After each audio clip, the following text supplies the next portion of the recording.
Hi, I'm Krylios, Team Rayceen Productions MC and producer, and thanks for joining us for this month's edition of DC Queer Flix. We hope you all enjoyed our first panel discussion and the documentary Defiance, Voices of a New Generation. Please join the Twitter chat using hashtag DC Queer Flix. We also encourage viewers to post in the comment section on YouTube. For our discussion, here with us once again is filmmaker Harry Itie. Thanks for being with us, Harry. Please introduce yourself. Hey everyone, thank you for having me. My name is Harry Itie. I'm a Nigerian journalist and the founder, editor-in-chief of the Rustin Times. And yeah, like you said, I'm also the director of Defiance, Voices of a New Generation. Awesome. Thanks for being here with us, Harry. Thank you. Also joining us for this discussion from the film are Mariam and Matthew. Please, Mariam, you can go ahead and start introducing yourself. Hi everyone, my name is Mariam Sule. I am a writer and podcaster, the host of The Pie Diaries, which is a podcast dedicated to exploring the lives of queer Africans. You can find us on Apple Music, Spotify, wherever you get your podcasts. So yeah. Thanks for being here. Thanks for being here. And Matthew, please introduce yourself.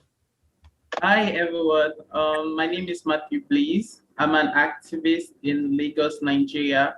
I'm also an organizer and the founder of Oasis Foundation. Thank you so much, Matthew. All right. And of course, I'm moderating the discussion with icon and legend right here, right now, the one, the only, Rayceen Pendarvis. Hey, Rayceen. How are you, my beloveds? And greetings and salutations to all. Oh, it's so great being back here with you, especially discussing this amazing film. So, let's get right into it. I'm going to start off with Harry. Please go ahead and share with us how long ago you started making Defiance and, what that filmmaking process was like for you.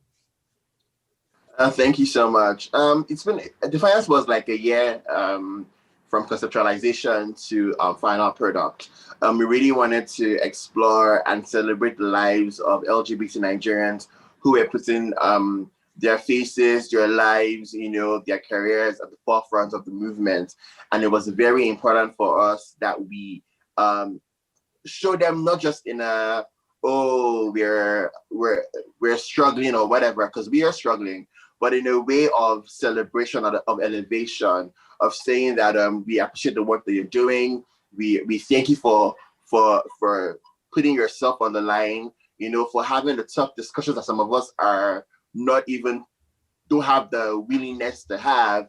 So it was a celebration, and for me, it was very important to celebrate young people who were at the front of the movement. So we have individuals like Mariam Sule, Matthew Blaise, Vincent Desmond, Amara the Lesbian, and also get a wide range of commentators who are very vast in queer identity politics and in writing also. That's how we have like Nelson C.J. Manosadi, also lawyer Timine Preko, who broke down the effect that the anti-gay laws in Nigeria have on queer people in general, and also Alexandra, who was able to even shed light on how it affects day-to-day queer people. And so I'm so happy with the way the project came together, because it was a lot of time, a lot of dedication from everybody who worked on the project. So yeah, it was a really great project, and I'm so happy and thankful that I got a chance to work on it. It's such a fabulous project, And Mariam and Matthew, you guys have basically, been doing the work. The reason you're in this film is because you guys have been doing the work. You guys are there, in Nigeria, being activists, being queer. But I'm sure it is a whole different thing to agree and say, I will be a part of this film, I'll be a part of this documentary, put my story out there, do that. Tell me how that was for you, how you became involved with the documentary, and what it was like making the decision to go ahead and be a part of this project. I'll start with you, Matthew. Thank you so much, Krylios. For me, my involvement in that documentary was because of the kind of stories that were told in Nigeria concerning LGBTQ people. So here in Nigeria, most of us know that queerness is criminalized by different laws. So the media tend to push homophobia through their different narrative, and we don't get enough content out there telling authentic queer stories, and not just authentic queer stories, telling these stories from different angles, from different levels of the society. So for me, when Ali reached out, I was so happy to get involved because I see myself as an underprivileged gay person. I come from a very poor background, and our stories are not really told when it comes to telling stories. So I felt I should be involved in it. And yes, I was involved. And through that medium, I was able to tell the stories of queer people who are not able to be openly queer, to be freely queer because of the non-availability of resources and the whole climate of Nigeria. Yes. Certainly. And Mariam, what about you? What was that like for you joining this film? So I think I joined for the same reason. So there's a lot of, I won't say lots of content, but there was content out there about queer Nigerians, queer Africans, but it wasn't necessarily made by us for us. So you would see this content and we'll be talking about us in a condescending manner.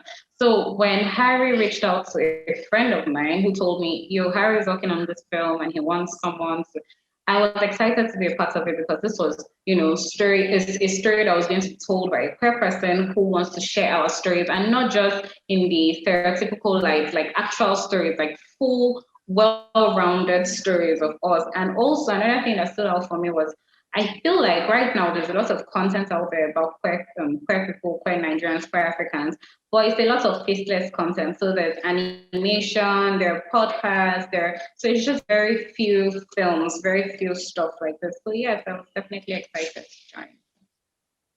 Certainly, awesome. And Rayceen, this film is so groundbreaking. What's your take on it? It speaks on many levels, and it speaks to my soul. It speaks to the essence of who we are as people of color. It speaks to a person who I today stand in my freedom. But everybody does not have that ability to stand in their freedom. And when our young brothers and sisters across the water are not free and cannot be who they are, and their lives are on the lines just because they choose to be gay, lesbian, or transgender, it reminds me, and it speaks to what our ancestors went through, what our forefathers went through, for the fact that they just wanted to be and live and exist in a space of being people of color. And then when I hear and see that people are now at this present time being persecuted for their sexual orientation, my heart cries and my heart aches. But then I see the resilience of these amazing activists taking voice, taking shape, taking light. And even in oppression, they are standing and demanding respect, to be free, to be accepted, to live.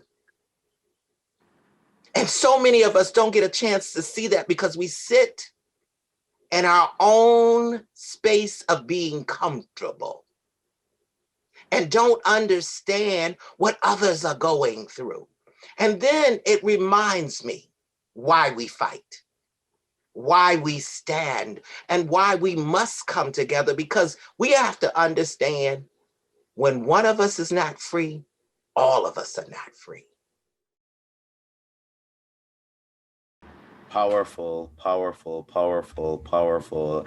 And those are the feelings you get when you watch the film, being able to connect with, other queer people, especially queer people that look like us, even from a different place, but seeing those and, as someone who is an immigrant that came from a place that was homophobic, I mean, watching that film, there was just so much that I identified with, so much that I understood, and it even made me want to do more from where I am, to be able to see everyone able to live the life that they want to live, true happiness.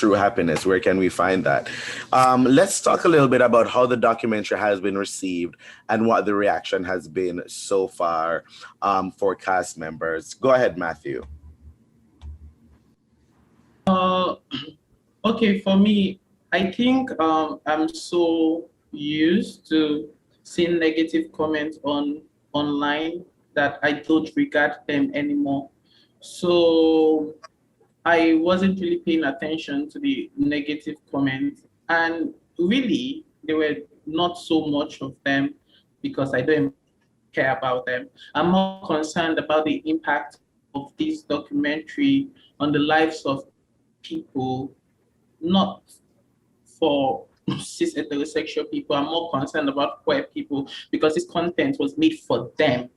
And if it does not speak impact into their life, I see it as a waste. But at the end of it all, it was so impactful. Just yesterday, I saw the documentary again and I went through the comment section and I saw how thousands of people were reacting to it, how they saw themselves in the various characters of the documentary. And it made me so happy because this is what I want, for community people to see themselves through all of us who are out there fighting. So I fight for them, I live for them, and everything I stand for is for them, white people just like me. Lovely answer, lovely answer. Harry, talk to me about that. What has that reaction been like so far, for you especially, and what are you looking forward to as this film gains a larger international audience? What is the reaction that you're hoping for? Thank you very much for that question. I am very, I'm just very thankful to just how far we have come with the project. I never really imagined that it was going to have the impact that it did, but it did anyways, and I'm very grateful for that. I'm happy that we are having these conversations across countries, right, and across continents. I mean, this is an American event, right, and we are here, three Nigerians, talking with you guys about our project and what it's like to be an organizer and an activist in Nigeria. And I'm just hoping that we move past documentary conversations, right, and how the feeling it gave us, and to just actually supporting the work on the ground. I mean, there are amazing organizations doing amazing work right now in country. Matthew's organization is one of them. Mariam has a podcast that she does. Amara also has her YouTube channel that we need to go check out and watch the videos. This one writes amazing pieces about being queer in Nigeria, and so what I really want for us is that we get to spaces where yes, we like the documentary. It was amazing. It was eye-opening for a lot of us. But can we support the people on the ground now? Can we help them where they need help, right? Can we contribute to their causes, to whatever it is? Can we give them money? Can we give them funds so that we can keep pushing? That's what's important. Equality, exactly. Can we give them platforms though? Can we recommend them for scholarships to better themselves? How can we continue to build the movement in country and on the continent, and not just in Nigeria, but in Kenya, in South Africa, in across sub-Saharan Africa, where homosexuality is criminalized? So how do we start to help and work? Because like Rayceen said, our struggles are very similar. It's very similar struggles. So how do we start to move the conversation from here to action? I think that is where I want us to go.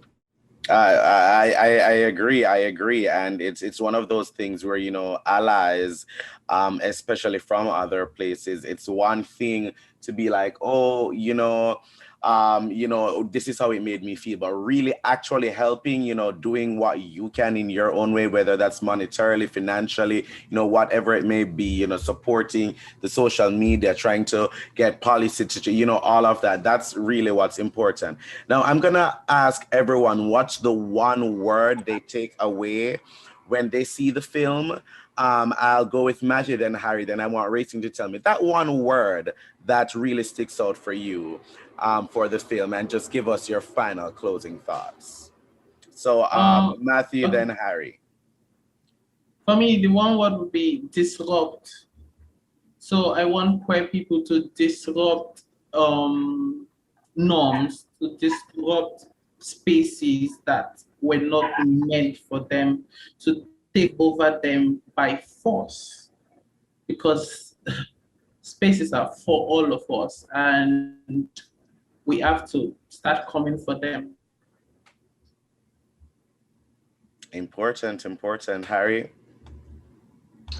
Yes, I think that the one word that sticks out is resilience. And it's just very inspiring to see how young people are. And when the documentary came out in 2020 November, we are in February now. A lot has happened in that time period, right? And we've seen more voices spring up, more people being bolder and being more passionate. So I am so glad that the resilience from the film is inspiring many people across the continent to speak truth to power and to take up their space, whether they're gay, bisexual, trans, intersex, whatever. You know, we are now taking up space, and that is amazing. That is amazing. Rayceen. My word would be spirit. It is the spirit that lives in us, the spirit to move forth, to push on, to persevere. It is the spirit of those who laid a foundation, those who were lynched, those who were killed, those who were beaten, those who had hoses and dogs turned on them, those who chose to live their authentic selves and lives were taken, whether it is here in my country or it is overseas. I think of the spirit of those who came forth, the spirit of my ancestors, who in the spirit of being brought forth their strength. When folks carried them in chains, they did not lose the spirit to fight to be free or to instill in their people a sense of worth. And when we know that, it resonates in our spirit. And when it resonates in our spirit, it pushes us forth. It gives me the will after watching and seeing and understanding that those who went before me, I stand on their shoulders. That folks will stand on my shoulders. Folks will walk with me. And the cast of Defiance is a part of my spirit. And connecting with them. The moment I watch the film, we are now connected in spirit.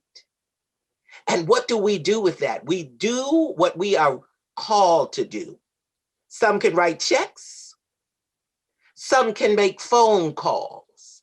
Some can make decisions to change legislation and various places of power to help our LGBTQIA folks across the country. It is the spirit of change, the spirit that tells us to connect with them through email, through social media, telling them, thank you. Telling them, I see you, I hear you, I feel you, I love you. It is that spirit, however we see fit, to use what we have to make change.